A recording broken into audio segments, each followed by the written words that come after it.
Hello ladies and gentlemen, and welcome to a Thursday afternoon episode of Ted's Booze Cellar with me, your most gracious host, Ted.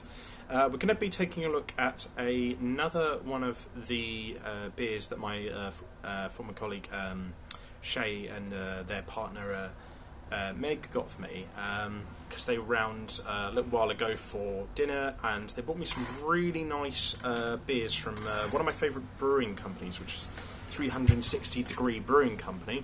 Very imaginative name there. It says on the back here, we craft the finest beers, bold, pure and juicy, endlessly drinkable, occasionally challenging, made with passion and precision, brewed in Sussex, England, with a 360 degree view. And today we're having a look at their Mango Sour, which I believe, I thought originally actually it was going to be like a mango IPA, but by the looks of it and by the looks of the description on the back, it actually seems to be more of like a fruit sour beer, kind of, I guess, along the lines of like a fruit ghost or something like that. It says on the back here, deep yellow orange in colour with an intense tropical juicy mango aroma and flavour with a clean refreshing finish, made with lashings of fruit for a perfect summer sip. Well, summer's just about over anyway, so I'm a bit late to the party, but this does look good, and the 360 Degree Brewing Company have rarely ever let me down on this show in the past. So, and to be fair, the beer that we tried from Shay and Meg last time, that was really nice. So I've got high hopes for this one. As last time, I will say that the design of the labelling and the can is a little bit simplistic, but it's got a good bit of character to it, and it's not like overbearing or over-designed, if you see what I mean. But it's not overly simplistic either, so I quite like the look of it, and I'll give it a nice 9 out of 10. So we'll see what our first impressions are like when we give it a quick sniff.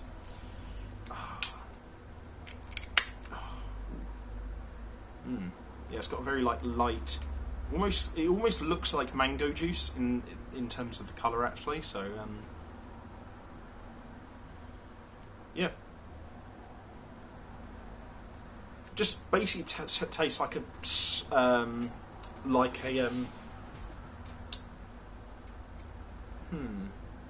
kind of tastes like, or smells rather like a mango Rubicon, like the fizzy one. Because it's got that sort of like slightly floral after smell. But yeah, it smells really nice. It's one of the nicest smelling beers I've had on this show in a long time, so I'll give it a good... there's something that just quite at the end that I'm not entirely sure about, but generally really good nose, 9 out of 5, 9.5 out of 10 for that. So yeah, 9.5 out of 10 for the nose. That is a really nice smelling beer. But anyways, we'll have ourselves a quick palate cleanser of water, and so we can give ourselves an objective viewpoint from which to judge this thing.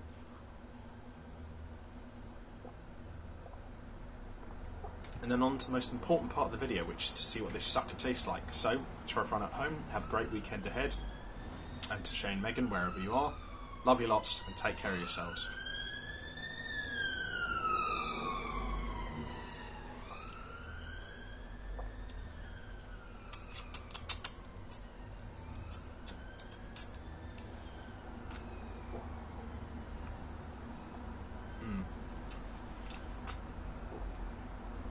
Okay, so I think this is meant to be sipped in like quick succession from what I can tell. There's something about the aftertaste that I'm not entirely sure about. It's got this slightly overly floral sense to it that like kind of clashes a lot with this sort of fruity sourness.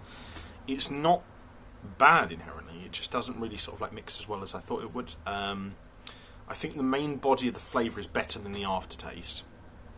The finish itself is actually alright though.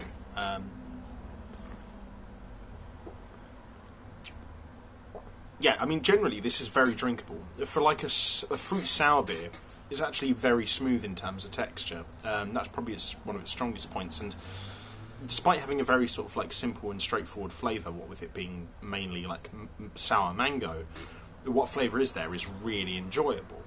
The main drawback, I think, is the fact that the finish probably has not as much of a character as I thought it would. And there's this sort of weird floral aftertaste that I'm not entirely sure about. That, and I think that it could be slightly fizzier, but generally speaking, I think this is a really nice fruit sour beer. I was going to be mean and nasty and give it a 7.5 out of 5, but I actually think it's probably worthy of an 8. because it is very compulsively drinkable, and I would like to go out of my way to get this again in the future. It is a really nice beer. Probably just a couple of things I would tweak, but generally really drinkable, and probably a good entry point for people looking to getting into sour fruit beers, I think. Very compulsively drinkable, really smooth in terms of texture, very light and refreshing. Definitely more of a, I would say, a late spring and summer sort of drink, though. But it is really, really nice. And again, to Shay and Meg, like, thank you very much. This is a really nice beer. So yeah, I'll be definitely having the rest of this while I'm having a shower in a quick moment. So to everyone at home, I hope you like this video. Leave a like, share and subscribe. Have any suggestions for future episodes of Ted's Booze Cellar? Well then, please leave them in the comment section below, as well as any thoughts you had on this video in particular. And if you want to check out anything else I do online, I'll leave the links to all those in the video description down below. But until next time, have fun, stay safe, whatever you're doing. Don't do what I wouldn't do. Wash your hands, drink responsibly, know your limits, and I'll see you guys at the bar next time on Ted's Booze Cellar.